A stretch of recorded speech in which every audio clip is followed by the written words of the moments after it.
Hein, si tu crois, Jésus dit, tu verras la gloire de Dieu. Alléluia. Ce qui est réjouissant, c'est de savoir que Christ est mort, bien plus il est ressuscité, il est assis à la droite de Dieu et il intercède pour nous. Alléluia. Il continue encore d'officier, hein, d'intervenir.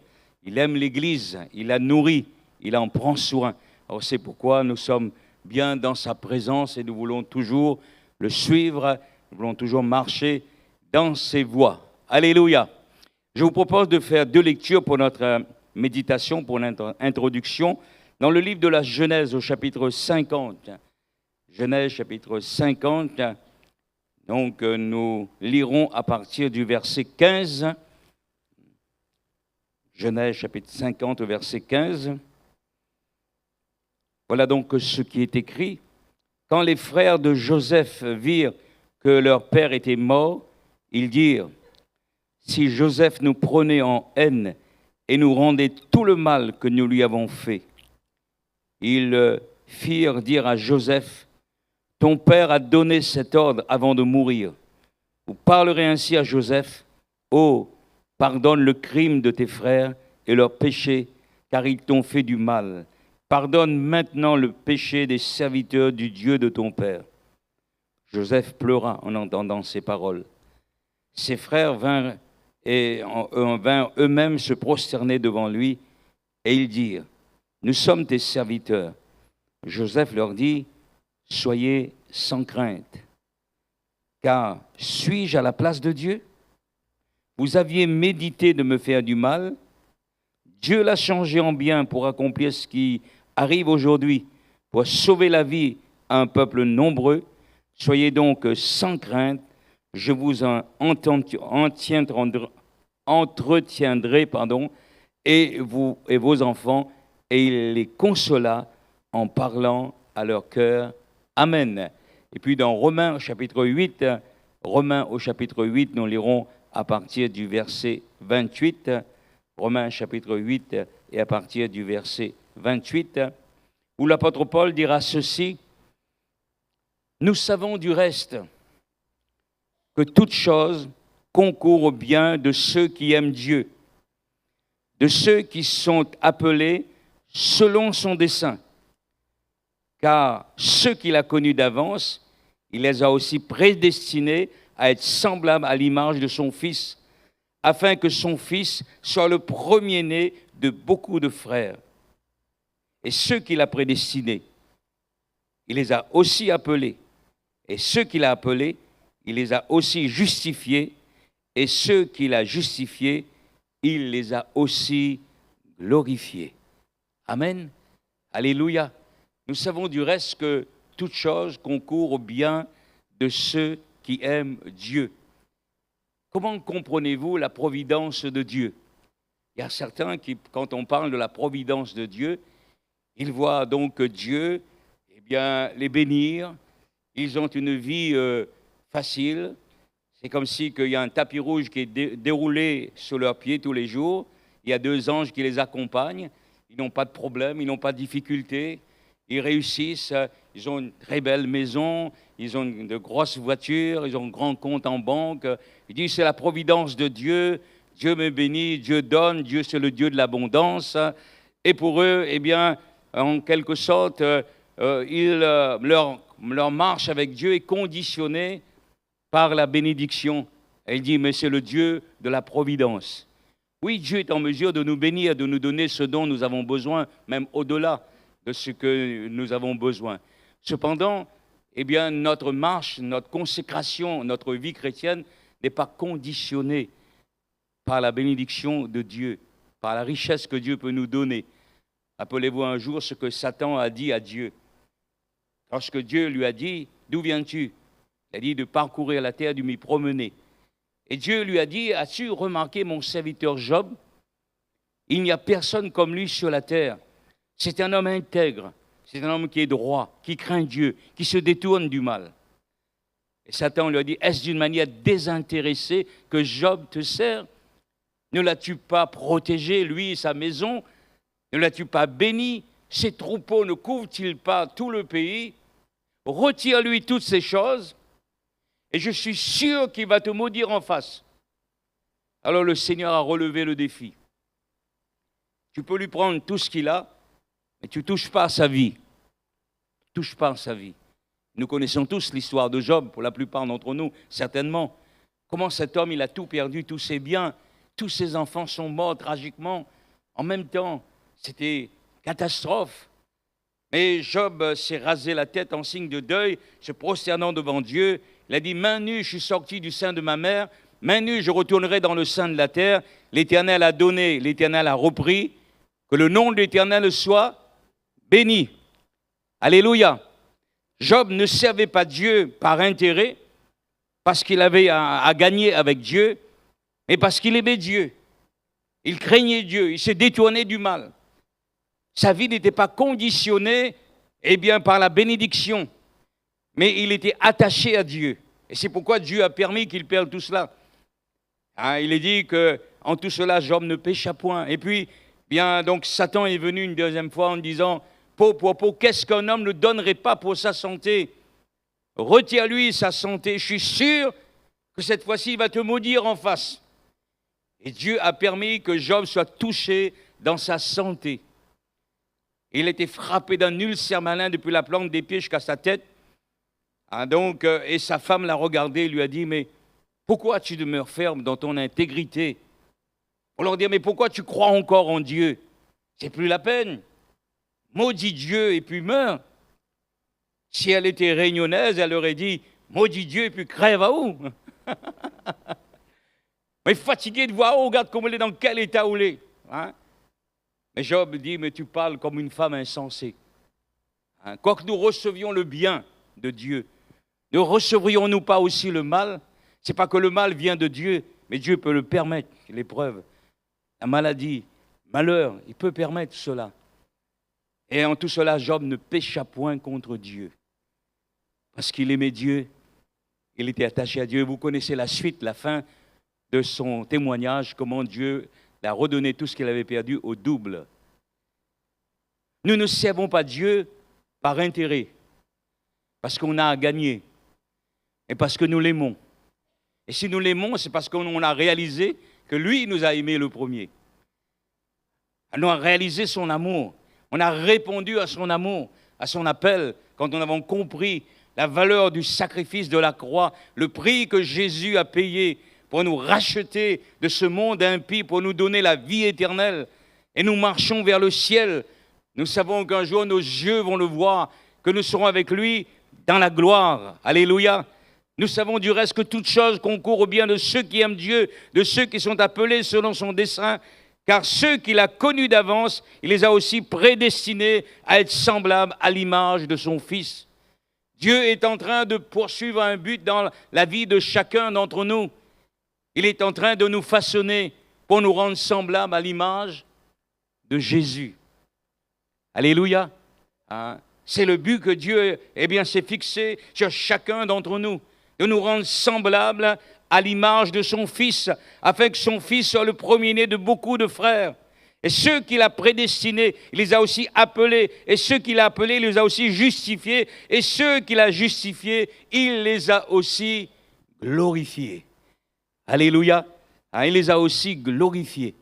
Si Dieu voulait nous montrer notre position actuellement, donc la gloire qui est en nous, par son esprit, on serait étonné. Mais cette gloire, on va le voir, on va le réaliser pleinement quand nous serons auprès du Seigneur. Rappelez-vous qu'un jour, Jésus a été transfiguré avec 3 de ses disciples. Ils ont été étonnés de voir la gloire du Seigneur. Et frères et sœurs, nous sommes destinés à la gloire. Alléluia, nous sommes destinés à la gloire. Mais en attendant, sur cette terre, nous savons du reste que toute chose concourt au bien de ceux qui aiment Dieu, de ceux qui sont appelés selon son dessein.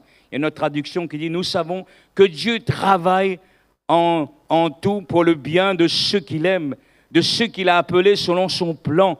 Car ceux que Dieu a choisis d'avance, il a aussi décidé d'avance de les rendre semblables à son Fils, afin que son Fils soit l'aîné d'un grand nombre de frères. La providence de Dieu, c'est quoi? La providence de Dieu est la manière dont Dieu prend soin de chacun de ses enfants, alors il les guide dans son plan, dans son cheminement, à travers des circonstances de la vie pour accomplir son dessein, son plan. Amen. Dieu veut se servir de chacun d'entre nous pour accomplir son plan à lui. Parce que nos pensées à nous, frères et sœurs, ne sont pas les pensées de Dieu. Nos voix à nous ne sont pas les voix de Dieu. Nous devons croire dans la souveraineté de Dieu sur notre vie. Et nous devons accepter la souveraineté de Dieu dans notre vie de tous les jours. Nous servons le Tout-Puissant. Alléluia. Nous lui avons donné notre vie, n'est-ce pas? Jésus dit, si quelqu'un veut me suivre, qu'il renonce à lui-même, qu'il se charge chaque jour de sa croix et qu'il me suive. Alléluia. Et dans le psaume 33, verset 12, il est dit, « Heureuse la nation dont l'Éternel est le Dieu, heureux le peuple qu'il choisit pour son héritage. L'Éternel regarde du haut des cieux, il voit tous les fils de l'homme. Du lieu de sa demeure, il observe tous les habitants de la terre. Lui qui forme leur cœur à tous, qui est attentif à toutes leurs actions. » Alléluia. Dieu regarde encore du haut des cieux et il voit tous les fils de l'homme. Du lieu de sa demeure, il observe tous les habitants de la terre. Dieu voit tous les habitants de la Réunion. Dieu voit tous les habitants de Saint-Louis. À plus forte raison, Dieu nous voit encore ce soir, chacun d'entre nous. Mais quand Dieu nous regarde, il ne regarde pas l'apparence extérieure. Dieu regarde au cœur. Alléluia. Il est attentif à toutes leurs actions. Et il est dit au verset 18 de Psaume 33, « Voici l'œil de l'Éternel est sur ceux qui le craignent, sur ceux qui espèrent en sa bonté, afin d'arracher leur âme à la mort et de les faire vivre au milieu de la famine. » Amen. Joseph a accompli le dessein de Dieu dans son temps et dans sa génération. Et Dieu désire que vous et moi, chacun d'entre nous, nous puissions accomplir le dessein de Dieu, son plan dans notre vie. Est-ce que vous êtes d'accord avec cela? Est-ce que vous êtes d'accord avec Dieu? Mais Dieu nous dit que c'est pas à l'homme, quand il marche, à diriger ses pas. Et c'est là que le bas blesse, que beaucoup de chrétiens ne voudraient servir Dieu, mais selon leurs propres désirs, selon leur plan à eux, selon leurs idées, leur vision de la vie, mais ils refusent le plan de Dieu. Parce que, quand nous voulons soumettre notre vie entre les mains de Dieu, cela réjouit le cœur de Dieu. En venant dans ce monde, qu'est-ce que Jésus a dit? Il a dit, « Me voici, ô Dieu, je viens pour accomplir ta volonté. » Alléluia. Dans le rouleau du livre, il est question de moi. Tu n'as agréé ni sacrifice, ni offrande pour le péché. Alors je dis, je viens. Je viens, ô Dieu, pour accomplir ta volonté. Amen. C'est ce que nous avons déclaré à Dieu lorsque nous nous sommes fait baptiser. Rappelez-vous. Nous avons dit, Seigneur, je veux te donner ma vie et je veux t'obéir jusqu'à la mort. Je veux te servir jusqu'à la mort. Et cela réjouit le cœur de Dieu. Quand il y a sur la terre, des pécheurs qui se repentent, il y a de la joie dans le ciel. Alléluia. Quand il y a des hommes et des femmes qui se consacrent à Dieu, qui disent, Seigneur, ma vie sans toi, elle n'a pas de sens, elle n'a pas de but. Mais maintenant, mon désir, ma prière, mon vœu, c'est d'entrer dans ton plan à toi. C'est de t'obéir et c'est de marcher dans tes voies. Amen. Et Joseph est un des exemples que nous découvrons dans la Bible parmi tant d'autres. Joseph a accompli le dessein de Dieu donc en son temps, dans sa génération. Joseph, son nom veut dire qui ajoute et qui retranche. Qui ajoute et qui retranche. Donc, dans notre vie, pour accomplir le plan de Dieu, Joseph a passé par ce processus divin dont tous les chrétiens sont appelés. Ajouter, retrancher, c'est ce que Dieu veut faire. Ou bien dépouiller ou revêtir. Donc, dans Éphésiens 4, 17, regardez ce que l'apôtre Paul dit, Éphésiens 4, 17. Il dit ceci à des chrétiens. Il parle à l'Église. Et voilà ce qu'il dit. « Voici donc ce que je dis, ce que je déclare dans le Seigneur. Vous ne devez plus marcher comme les païens. Hein, c'est à l'Église qui s'adresse. Vous ne devez plus marcher comme les païens, qui eux marchent selon la vanité de leurs pensées. Ils ont l'intelligence obscurcie, ils sont étrangers à la vie de Dieu à cause de l'ignorance qui est en eux et à cause de l'endurcissement de leur cœur. Ayant perdu tout sentiment, ils se sont livrés au dérèglement pour commettre toute espèce d'impureté jointe à la cupidité. Mais vous, les chrétiens, vous les enfants de Dieu, mais vous, ce n'est pas ainsi que vous avez appris Christ. Si du moins vous l'avez entendu, et si conformément à la vérité qui est en Jésus, c'est en lui que vous avez été instruits à vous dépouiller. À vous dépouiller par rapport à votre vie passée du vieil homme qui se corrompt par des convoitises trompeuses et à être renouvelé dans l'esprit de votre intelligence et à revêtir l'homme nouveau créé selon Dieu dans une justice et une sainteté que produit la vérité. Alléluia. Hein? Donc, ajouter, retrancher, dépouiller, revêtir. La même chose. Dieu veut nous dépouiller pour nous revêtir.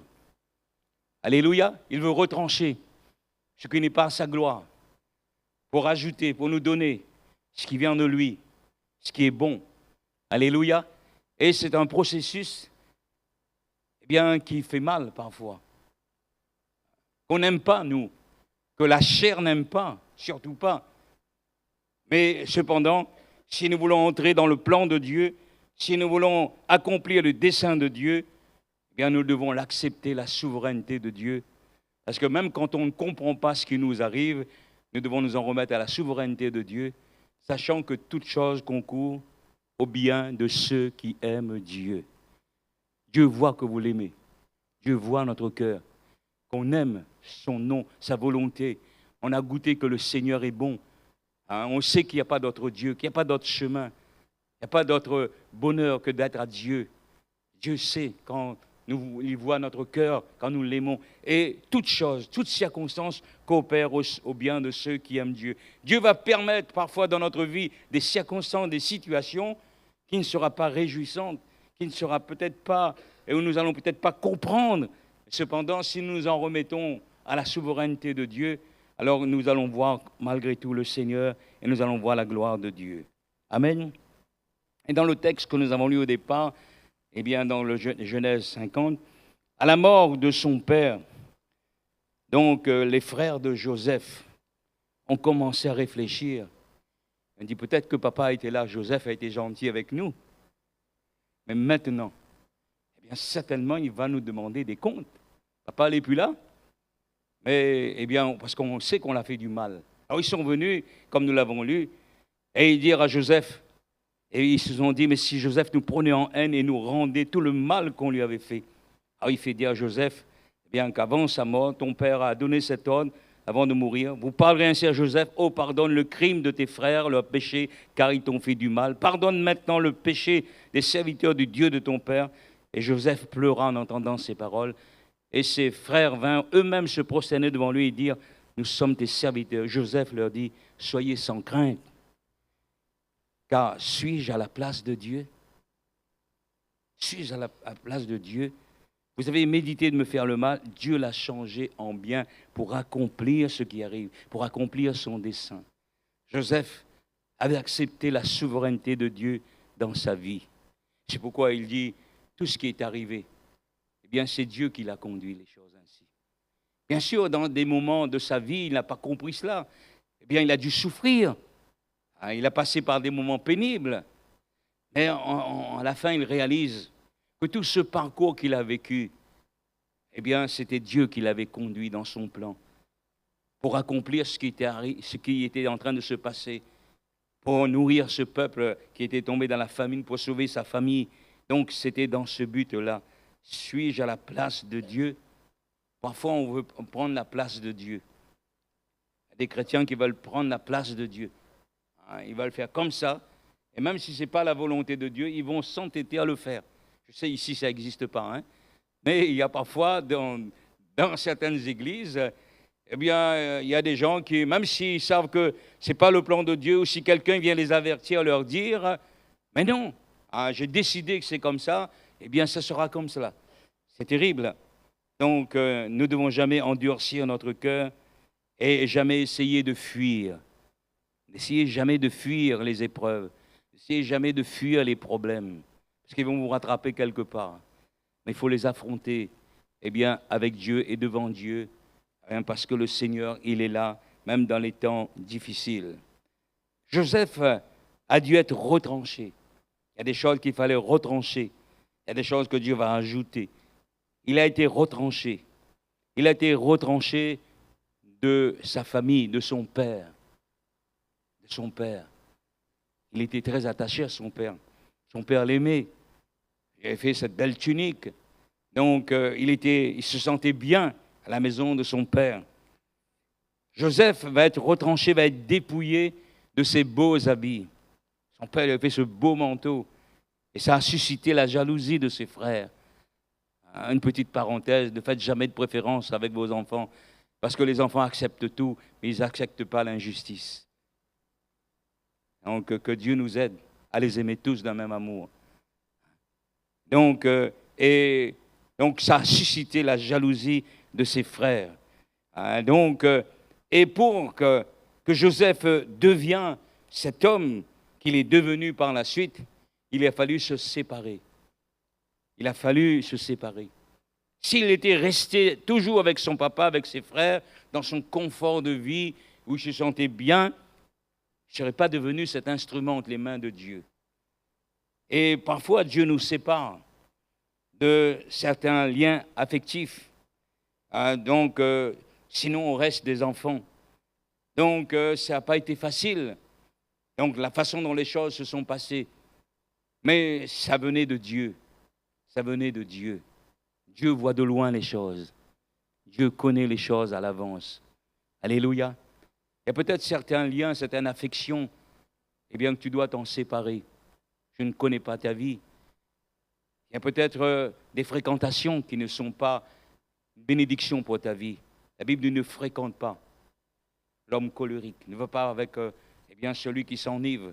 Faites attention. Les mauvaises compagnies corrompent les bonnes mœurs.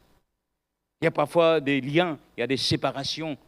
Peut-être que tu es attaché à cette personne, un membre de la famille, un ami que tu connais depuis longtemps. Mais tant que tu resteras dans ce lien, dans cette affection, eh bien, donc, ça peut te causer préjudice à ta vie spirituelle, à ton avenir spirituel, au plan de Dieu pour ta vie. Il faut savoir, eh bien, à un moment donné, se laisser conduire par Dieu. Et s'il faut se séparer, s'il faut arrêter, eh bien, faites-le pour la gloire du Seigneur. Parfois, Dieu peut employer la manière forte, mais donc que Dieu nous aide à entendre sa voix quand il nous parle.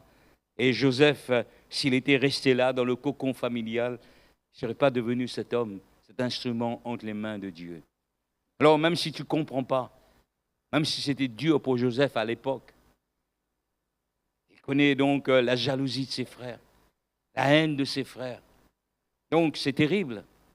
Peut-être que tu connais cela dans ta vie, la jalousie, la haine autour de toi, l'incompréhension, la moquerie. Donc, parfois, eh bien, on a envie de partir. Il y a certains qui disent, moi, je vais partir, je vais aller loin. Je ne vais plus entendre celui-ci, je ne veux pas voir celle-là. Mais non, si Dieu le permet, eh bien, c'est qu'il est en train de te façonner. Il est en train de retrancher. Il est en train de te dépouiller. Alléluia. Vous avez été instruit par rapport à votre vie passée à vous dépouiller du vieil homme qui se corrompt par des convoitises trompeuses. Être renouvelé dans l'esprit de votre intelligence et à revêtir l'homme nouveau. C'est Christ. Alléluia. Donc Dieu enlève, Dieu ajoute. Et laissons le Seigneur faire son œuvre. Et restons devant Dieu. Ses frères pensaient même le tuer, comme vous connaissez l'histoire, vous pourrez le relire. Donc, puisqu'un jour, son papa lui demande d'aller voir ses frères, de prendre des nouvelles, d'amener des provisions.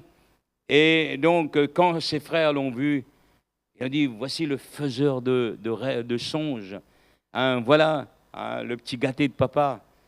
On va régler son compte. Aujourd'hui, c'est l'occasion. Papa n'est pas là aujourd'hui, pour prendre sa défense, et on va régler son compte. Ils avaient prévu donc de le tuer, d'en finir avec sa vie. Mais Dieu veillait sur lui. Amen.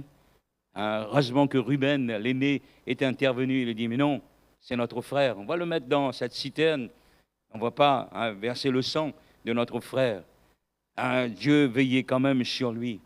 Ça n'a pas été facile quand l'accueil de ses frères, quand il a vu que ses frères l'ont accueilli de cette manière, ça devait être dur, ça devait être difficile. Jésus, dans l'évangile de Jean, dit, je suis le cep, mon père est le vigneron.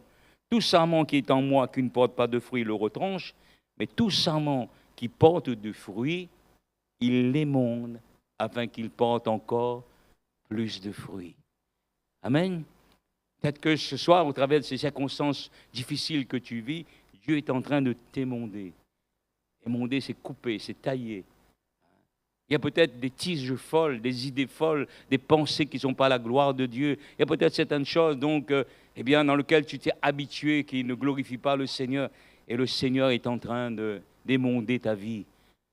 D'émonder ta vie. Ce n'est pas facile, hein? Mais c'est l'œuvre de Dieu. Pour que son plan s'accomplisse dans notre vie, pour que nous puissions ressembler à Christ, ce qu'il a appelé, rappelez-vous toujours, Dieu nous a prédestinés à être semblables à l'image de son Fils. Alléluia. Rappelez-vous à la création, Dieu a dit, faisons l'homme à notre image, à notre ressemblance. Et donc, moralement, spirituellement, l'homme était semblable à Dieu. Il parlait à Dieu, Dieu parlait à l'homme, il y avait une communion parfaite. Dieu avait dit, tu pourras manger de tous les fruits des arbres du jardin, mais quant aux fruits de l'arbre de la connaissance du bien et du mal, tu n'en mangeras pas, car le jour où tu mangeras, tu mourras certainement. Et nous savons que le serpent aussi, le diable est passé par là, les a séduits, Ève et Adam, ils ont désobéi. Et la Bible nous dit, par un seul homme, le péché est entré dans le monde, et par le péché, la mort s'est étendue à la race humaine. C'est pourquoi maintenant nous naissons pécheurs. Naissons avec cette nature pécheresse. L'image de Dieu a été défigurée dans l'homme. Et au cours des siècles, cette image a été de plus en plus défigurée à cause du péché. C'est terrible. Mais quand nous naissons de nouveau, nous acceptons Christ, nous recevons la vie, une vie nouvelle, la vie éternelle. Et cette vie que nous avons reçue doit se développer, doit s'épanouir en nous. Dieu est en train donc de façonner en nous l'image de Christ. Mais il y a des choses qu'il a besoin de dépouiller. Il y a des choses dont nous devons renoncer, pour de plus en plus le ressembler. Alléluia. Et c'est pour cela que le Seigneur dit ici, donc celui qui ne porte pas de fruit, tout sarment qui ne porte pas de fruit, il le retranche, mais tout sarment qui porte du fruit, il l'émonde afin qu'il porte encore plus de fruits. Peut-être quelqu'un me dit, mais frère, moi je suis fidèle, j'aime le Seigneur, je lis ma Bible, je prie, je m'approche de Dieu, je fais tout ce que je comprends de Dieu, je donne ma dîme, je sers le Seigneur dans l'église. Oh, pourquoi? Pourquoi dans ma vie? Donc il y a ceci, il y a cela, il y a des problèmes par-ci, par-là, des incompréhensions. Alléluia. Dieu est en train de t'émonder. Alléluia. Dieu est en train de nous façonner. Pour que nous puissions, laissons le Seigneur faire son œuvre dans notre cœur. Donc, nous avons été instruits par rapport à notre vie passée à nous dépouiller donc, du vieil homme. Et vous savez que ce n'est pas dans la facilité qu'on grandit. C'est dans l'épreuve, c'est dans la douleur, c'est dans la souffrance que nous grandissons avec le Seigneur. Alléluia. Donc, ne cherchez pas la facilité. Laissez Dieu vous conduire dans son plan, dans sa direction. Alléluia. Ensuite, donc, il est vendu. Il est vendu, donc, comme esclave. Il y a des marchands, qui passent à des Ismaélites, et ses frères disent, au lieu de le tuer, donc on va le vendre. On va le vendre. Et c'est ce qui s'est passé. Mais vous savez que la parole de Dieu nous montre que quand cette séparation avec ses frères a été angoissante pour Joseph. Il a pleuré, il les a suppliés de ne pas le faire, parce qu'il aimait ses frères malgré tout. Il aimait sa famille, il aimait son père, hein, et cette séparation était atroce pour lui. Dans Genèse 42, 21, il est dit, donc, alors quand ils sont devant Joseph, ils ne comprennent pas que c'est Joseph, mais Joseph les connaît, les comprend. Alors au verset 21, ils se dirent alors l'un à l'autre, oui, nous avons été coupables envers notre frère, car nous avons vu l'angoisse de son âme quand il nous demandait grâce et nous ne l'avons point écouté. Vous voyez, il a souffert de cette séparation. C'était angoissant pour lui. Et c'est pour cela que cette affliction nous arrive. Ruben, prenant la parole, leur dit, ne vous disais-je pas, ne commettez point un crime envers cet enfant. Vous n'avez point écouté. Voici son sang est redemandé. Il ne savait pas que Joseph comprenait, car il se servait d'eux d'un interprète. Il s'éloigna d'eux pour pleurer. Et donc, on voit que cette séparation a été atroce pour Joseph. C'était dans l'angoisse, dans les larmes. Il a dû crier, il a demandé pardon. Il a supplié ses frères de ne pas faire. Mais donc, bien, ça a été des moments difficiles. Donc, mais c'était conduit par Dieu. Alléluia. C'est plus tard qu'il comprend cela. Sur le coup, on ne comprend pas ce que nous sommes en train de vivre parfois. Et Jésus dit dans l'évangile de Matthieu, chapitre 5, au verset 11, « Heureux serez-vous lorsqu'on vous outragera, qu'on vous persécutera, qu'on dira faussement de vous toutes sortes de mal à cause de moi. Réjouissez-vous et soyez dans l'allégresse. » Pourquoi? Parce que votre récompense sera grande dans les cieux. Car c'est ainsi qu'on a persécuté les prophètes qui ont été avant vous. Alléluia. Donc parfois, vous dites, mais Seigneur, comment se réjouir? Ils sont en train de dire du mensonge, ils sont en train de déblater, de calomnie sur ma vie. Comment je peux me réjouir? C'est pas possible. On a envie de rentrer dedans, comme dit Créole. Hein? La chair, eh bien, ça reste la chair. Hein? Mais vous avez été instruit par rapport à votre passé à vous dépouiller. Alléluia. Dieu est en train de nous dépouiller. Dieu est en train de faire une œuvre, eh bien, de nous changer, de nous transformer à travers des circonstances parfois difficiles. Dieu voit tes larmes. Tu subis de cette injustice, le mépris peut-être dans ta famille inconvertie, tes proches. Peut-être que tu vis dans un foyer où ton mari n'est pas converti, ta femme n'est pas convertie. Tu entends toutes sortes de paroles blessantes, humiliantes. Tu entends toutes sortes de choses pour te détruire, pour te nuire. Et tu dis, mais ça ne vaut pas la peine de servir Dieu. Combien de fois j'ai entendu des chrétiens me dire, mes frères, ça ne vaut pas la peine d'être fidèle, ça ne vaut pas la peine de servir le Seigneur, parce qu'il y a ça, il y a ça, il y a ça. Jésus dit, réjouissez-vous, parce que votre récompense sera grande dans les cieux. Alléluia. C'est ainsi qu'on a persécuté les prophètes qui ont été avant vous. Frères et sœurs, c'est ainsi que Jésus a connu également. Christ aussi a souffert pour vous. Vous laissez un exemple afin que vous suiviez ces traces. Lui, injurié, ne rendait point d'injures, maltraité, ne faisait point de menaces, mais s'en remettait à celui qui juge justement. Remettez-vous entre les mains de Dieu. Alléluia, pleurez devant lui, ouvrez-lui votre cœur. Dites-lui, Seigneur, je veux te rester fidèle. Je ne veux pas rendre le mal par le mal. Je ne veux pas répliquer, Seigneur. Mais je veux te laisser agir. Remettez tout entre les mains du Seigneur. Alléluia. Et Joseph, malgré tout, il n'a pas abandonné le Seigneur. Il n'a pas murmuré contre Dieu. Il n'a pas dit, Seigneur, tu m'as abandonné. Seigneur, regarde ce qu'en font mes frères. Regarde leur manière d'agir. Seigneur, je ne crois plus que tu m'entends. Je ne crois plus que tu es là. Combien il y a de chrétiens qui ont abandonné la foi parce que quand Dieu était en train de les façonner, eh bien, donc, ils l'ont regardé d'une manière charnelle. Ce qu'ils étaient en train de vivre, mais par la lumière de la parole. Et nous avons besoin de lever les yeux vers le Seigneur. Amen. Le psalmiste dit, je lève les yeux vers toi qui sièges dans les cieux. Voici comme les yeux des serviteurs sont fixés sur la main de leur maître et les yeux de la servante sont fixés sur la main de sa maîtresse. Ainsi nos yeux se tournent vers l'Éternel notre Dieu jusqu'à ce qu'il ait pitié de nous. Amen. Reste fidèle, mon frère. Ma sœur, reste fidèle. Reste devant Dieu. Alléluia. Crois dans sa fidélité. Joseph n'a pas renié Dieu. Il n'a pas murmuré contre le Seigneur. devant cette souffrance. Il était attaché au Seigneur. Son cœur, eh bien, même s'il ne comprenait pas, parce qu'il était un homme comme nous, parfois on ne comprend pas. Ne cherchez pas à tout comprendre, à tout expliquer. Ce sont les TTS, les très très spirituels, qui pourront vous dire toutes sortes de choses, mais c'est faux la plupart du temps. Il y a des choses que Dieu nous donnera à comprendre plus tard. Et sur le coup, eh bien, Dieu nous demande de croire. Dieu nous demande de lui faire confiance. Dieu nous demande de tout abandonner entre ses mains. Alléluia. Jusqu'à ce que tu aies pitié de nous.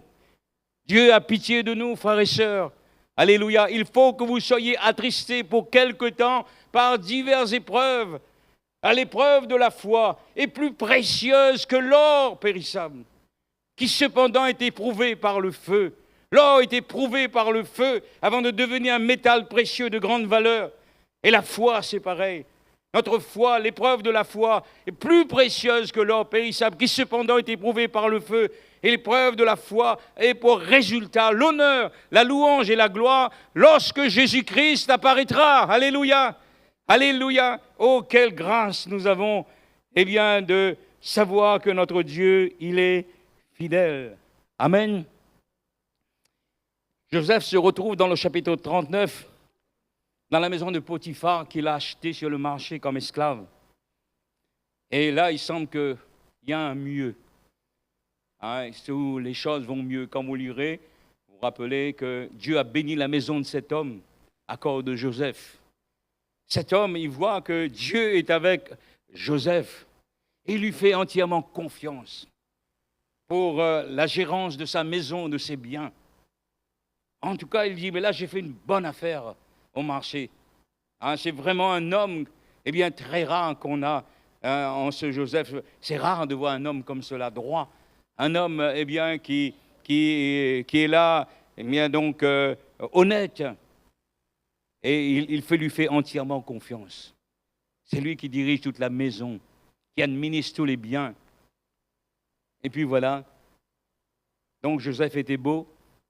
Et la femme de Potiphar a commencé à avoir les yeux sur lui et lui faire des avances. C'était quand même encore temps difficile, alors que tout semblait aller pour le mieux, alors que, eh bien, donc pour lui, il disait, mais enfin, je veux respirer un peu, je suis tranquille là, dans la maison de cet homme, et voilà pas que, eh bien, la tentation arrive. Le diable ne nous laissera jamais tranquilles tant que nous serons sur cette terre. Et ainsi, donc, Joseph va rester fidèle à Dieu. Alors que cette femme insiste de plus en plus pour que Joseph couche avec elle. Donc, Joseph, il reste fidèle. Il est dit que Joseph refusa et dit à la femme de son maître, « Voici mon maître ne prend avec moi connaissance de rien dans la maison. Il a remis entre mes mains tout ce qui lui appartient. Il n'est pas plus grand que moi dans cette maison. Il ne m'a rien interdit excepté toi parce que tu es sa femme.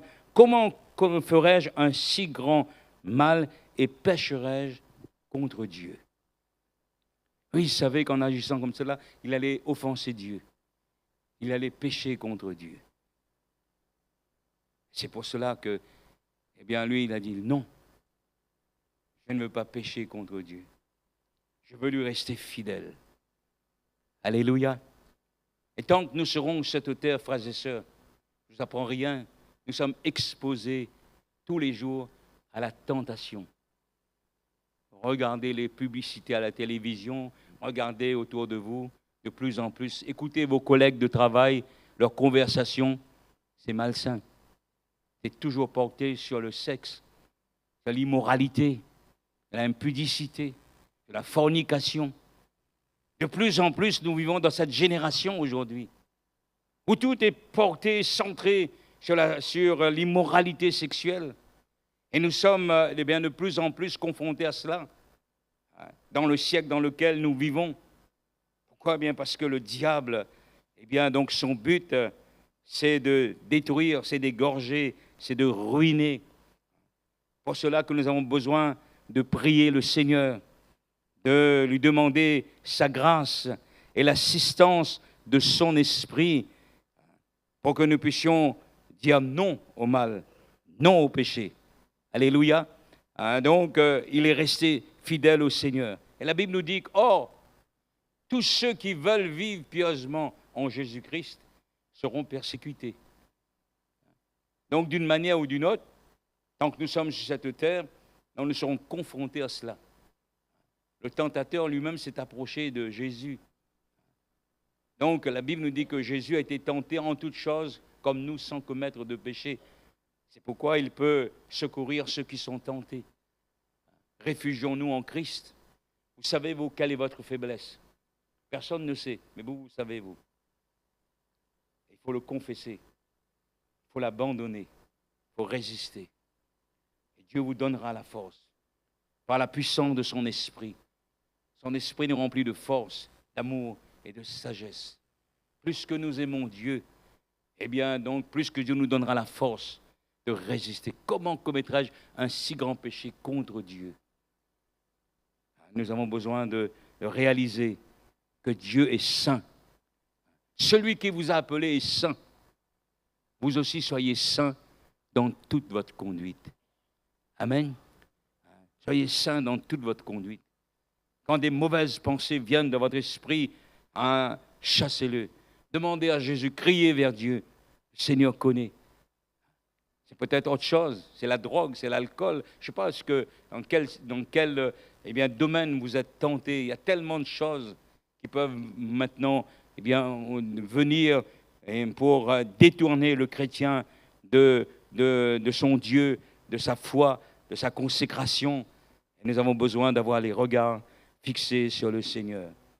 Et à cause de cela, parce que devant son refus de pécher contre Dieu, vous le savez, vous relirez le chapitre 39, donc il va être accusé faussement et va être jeté en prison. C'est terrible. C'est terrible. Il va être jeté en prison. Il connaît donc encore une fois une injustice. Voilà. Donc il y a de quoi dire, mais c'est assez maintenant. Dieu m'a abandonné. C'est assez. Ça ne vaut plus la peine de servir Dieu. Ça ne vaut plus la peine de rester fidèle à Dieu. C'est plus la peine de marcher dans la sainteté. Non, il a le regard fixé sur le Seigneur. Il craint Dieu. Il sait qui est son Dieu. Amen. Et malgré cela, il reste fidèle. La Bible nous dit dans 1 Pierre 4,12, mes bien-aimés, frères et sœurs, ne trouvez pas étrange d'être dans la fournaise de l'épreuve, comme s'il vous arrivait quelque chose d'extraordinaire. Réjouissez-vous au contraire de la part que vous avez aux souffrances de Christ, afin que vous soyez aussi dans la joie et dans l'allégresse lorsque sa gloire apparaîtra. Alléluia. Si vous êtes outragés pour le nom de Christ, vous êtes heureux. Parce que l'Esprit de Christ, l'Esprit de Dieu, l'Esprit de gloire repose sur vous. Alléluia. Il y a un combat, il y a une lutte. Eh bien, donc, mais l'Esprit de Dieu est là. L'Esprit de Dieu est là, mon frère, ma soeur, pour te rendre vainqueur, pour te secourir, pour que le nom du Seigneur soit glorifié. Alléluia.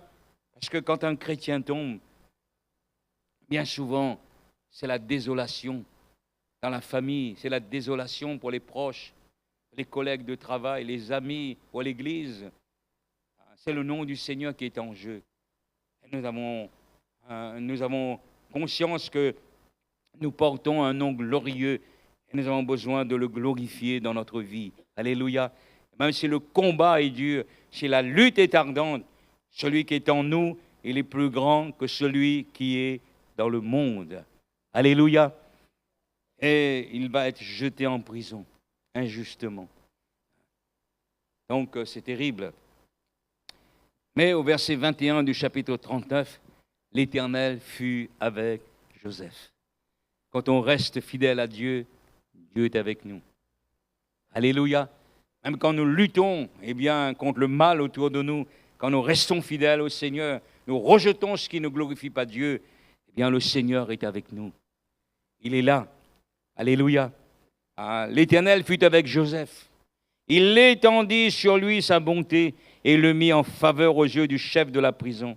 Et le chef de la prison plaça sous sa surveillance tous les prisonniers qui étaient dans la prison, et rien ne se faisait que par lui.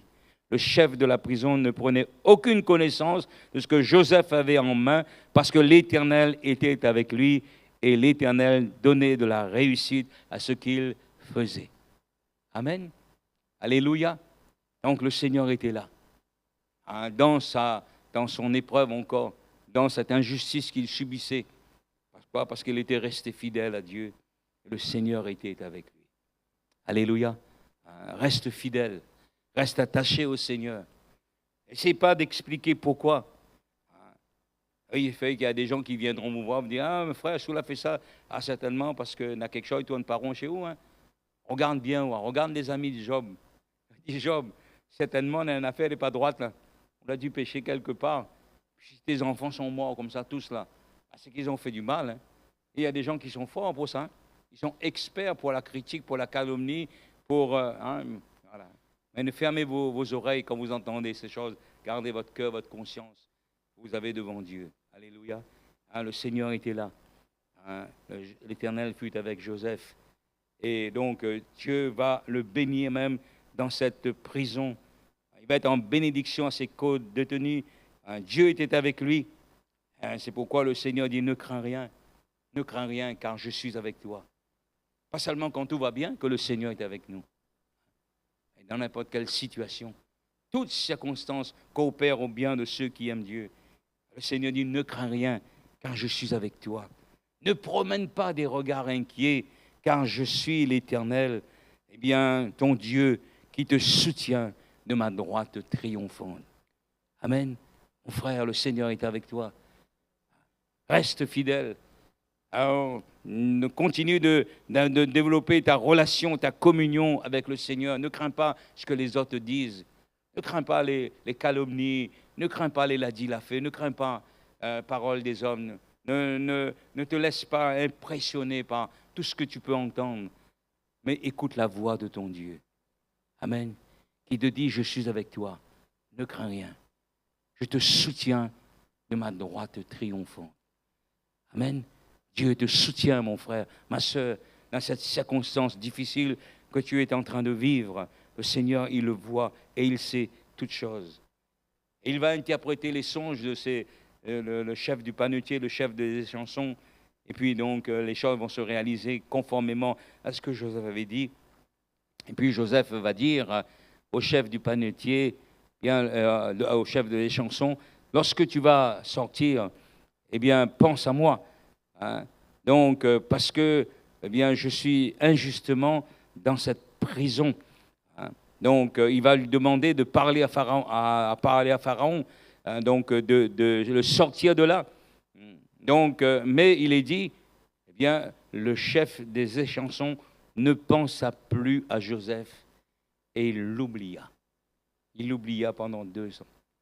Alors qu'il avait dit: mais dis un mot à Pharaon parce qu'il est proche. Le chef des chansons, il aurait pu dire: il y a un jeune là-bas, il est en prison injustement, mais non, il a été oublié. C'est dire quand on nous oublie, n'est-ce pas? Quand on se sent oublié. Hein. David a connu cela dans le psaume 13, il dit: mais jusqu'à quand, Éternel? Jusqu'à quand, Éternel, m'oublieras-tu sans cesse? Jusqu'à quand me cacheras-tu ta face? Jusqu'à quand aurai-je des soucis dans mon âme? Et chaque jour des chagrins dans mon cœur. Jusqu'à quand mon ennemi s'élèvera-t-il contre moi? Jusqu'à quand? Il semblait que, eh bien, son problème, son épreuve perdurait et qu'il ne voyait pas le bout du tunnel, mais jusqu'à quand? Mais Dieu n'a pas oublié, n'avait pas oublié David. Dieu n'avait pas oublié Joseph. Et Dieu ne t'a pas oublié, mon frère, ma soeur. Tu as l'impression, on peut avoir l'impression que Dieu nous a oubliés. Le Seigneur dit: une femme, est-ce qu'elle oublie l'enfant qu'elle allait? Est-ce qu'elle n'a pas pitié du fruit de ses entrailles? Quand bien même cela arriverait, moi, l'Éternel, je ne t'oublierai point. Je t'ai gravé sur mes mains. Alléluia. Hein, le Seigneur ne t'a pas oublié. Mais Dieu fait toujours toutes choses belles en son temps. Alléluia. En son temps. Joseph aurait aimé sortir, que le chef des chansons parle à Pharaon. Qui c'est qui aimerait être là dans la prison? Hein, bien sûr, il aurait aimé sortir comme tout le monde, parce que c'était injuste qu'il soit là. Mais ce n'était pas le temps de Dieu. On voudrait parfois que les choses aillent plus vite et on dit: mais Seigneur, tu tardes. Seigneur, Comme David, mais jusqu'à quand, Seigneur? Et il va dire, mais Seigneur, donne à mes yeux la clarté, afin que je ne m'endorme pas du sommeil de la mort, que mon ennemi ne dise pas, je l'ai vaincu, et que mes adversaires ne se réjouissent pas si je chancelle. Moi, j'ai confiance en ta bonté. Alléluia. Il a renouvelé sa confiance dans la bonté de Dieu. Et ce soir, renouvelle ta confiance en Dieu. Dites-lui, malgré tout, je sais que tu m'aimes. Malgré tout, je crois, Seigneur. J'espère en toi. Même si je ne comprends pas, je veux plus essayer de comprendre, mais je veux me confier en toi. Alléluia. Oh, le Seigneur est en train de retrancher. Le Seigneur est en train de dépouiller. Et parfois, on ne le comprend pas, on l'accepte mal. C'est ce que Dieu est en train de faire. Nous dépouiller pour nous revêtir de l'homme nouveau, afin que nous amener à l'image de son Fils bien-aimé, qui est comme notre frère aîné. Et ainsi, donc, Joseph va se retrouver dans cette situation jusqu'à ce que, dans le chapitre 41, vous savez, donc, Pharaon a eu un songe, personne ne pouvait l'expliquer. Et c'est là que le chef des échansons se souvient que, il y avait un jeune hébreu dans la prison. Il a expliqué nos songes, le chef des panetiers, le mien, et les choses se sont passées ainsi. Et Pharaon dit, mais va le chercher, on va l'amener. Et puis donc Joseph va expliquer que ces 7 vaches maigres et les 7 vaches grasses sont 7 années de famine, 7 années d'abondance, etc., les 7 épis, etc.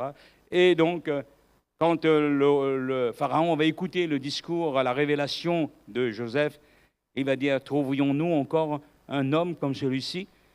Alors, Pharaon donc, va l'établir sur tout le pays. Et ces paroles plurent à Pharaon et tous ses serviteurs. Pharaon dit, trouvions-nous donc un homme comme celui-ci, ayant en lui l'Esprit de Dieu? Et Pharaon dit à Joseph, puisque Dieu t'a fait connaître toutes ces choses, il n'y a personne qui soit aussi intelligent et aussi sage que toi, je t'établis sur ma maison, et tout mon peuple obéira à tes ordres. Le trône seul m'élèvera au-dessus de toi. Pharaon dit à Joseph, voici, je te donne le commandement de tout le pays. Pharaon ôta son anneau de la main et le mit dans la main de Joseph. Il le revêtit d'habits de fin lin et le mit un collier d'or au cou. Alléluia. Le but était atteint. Alléluia. Donc, le but que Dieu s'était fixé sur lui était atteint. Et puis, donc, parce que Dieu savait qu'il y aurait cette grande famine et que, donc, les choses allaient venir de la sorte. Et Dieu avait besoin d'un homme pour accomplir son plan, son dessein. Et Dieu a préparé les choses longtemps à l'avance. Alléluia. Et ainsi, donc, tous ceux qu'il a appelés, il les a aussi prédestinés à être semblables à l'image de son Fils. Donc, le Seigneur est en train de continuer son œuvre dans notre cœur, dans notre vie, pour nous rendre semblables à Christ. Car ceux qu'il a connus d'avance, il les a aussi prédestinés à être semblables à Jésus, comme il soit le premier de beaucoup de frères. Et ceux qu'il a prédestinés, il les a aussi appelés. Et ceux qu'il a appelés, il les a aussi justifiés. Et ceux qu'il a justifiés, il les a aussi glorifiés. Amen. C'est pourquoi l'apôtre Paul avait compris en disant que j'estime que les souffrances des temps présents ne sauraient être comparées à la gloire à venir qui sera révélée pour nous dans les cieux. Alléluia. C'est pourquoi, frères et sœurs, Dieu nous a appelés pour que nous puissions donc servir à son dessein, à son plan, que nous puissions rester dans le plan de Dieu, que nous puissions rester dans la providence de Dieu. C'est la manière dont Dieu prend soin de ses enfants et il nous guide dans son plan, dans son cheminement au travers des circonstances de la vie pour accomplir son dessein, pour accomplir sa volonté. Et Dieu a besoin de chacun d'entre nous. Alléluia. Et un jour, nous serons aussi comme Joseph, qui a été revêtu de fin lin. Un jour aussi, dans le ciel, nous serons aussi revêtus de fin lin, frères et sœurs. Alléluia. Le fin lin, c'est les œuvres justes des saints. C'est pourquoi, donc, servons le Seigneur, consacrons-nous, marchons avec le Seigneur. Eh bien, c'est une heureuse destinée que le Seigneur, donc, eh bien, nous a prévue dans son amour, pour que nous puissions donc régner avec lui dans la gloire. Dans Apocalypse 19, 6, il est dit, j'ai entendu comme la voix d'une foule nombreuse, comme un bruit de grosses eaux, comme un bruit de forts coups de tonnerre, disant, Alléluia, car le Seigneur notre Dieu Tout-Puissant est entré dans son règne. Réjouissons-nous et soyons dans l'allégresse et donnons-lui gloire, car les noces de l'agneau sont venues. Son épouse s'est préparée et il lui a été donné de se revêtir de fin lin éclatant et pur, car le fin lin, ce sont les œuvres justes des saints. Et l'ange me dit, écris heureux ceux qui sont appelés au festin des noces de l'agneau. Alléluia. Ces paroles sont les véritables paroles de Dieu. Quelle grâce, quel bonheur, quel destin glorieux Dieu nous prépare. Alléluia. Alors je crois que, nous avons raison de servir le Seigneur, de nous consacrer, d'avoir le regard fixé sur lui, car le monde et sa convoitise passera. Celui qui fera la volonté de Dieu, ce qui fait la volonté de Dieu, demeurera éternellement. Amen. Je crois que nous avons fait le bon choix de choisir de faire la volonté de Dieu. Amen. Alors que Dieu vous bénisse, qu'il vous encourage.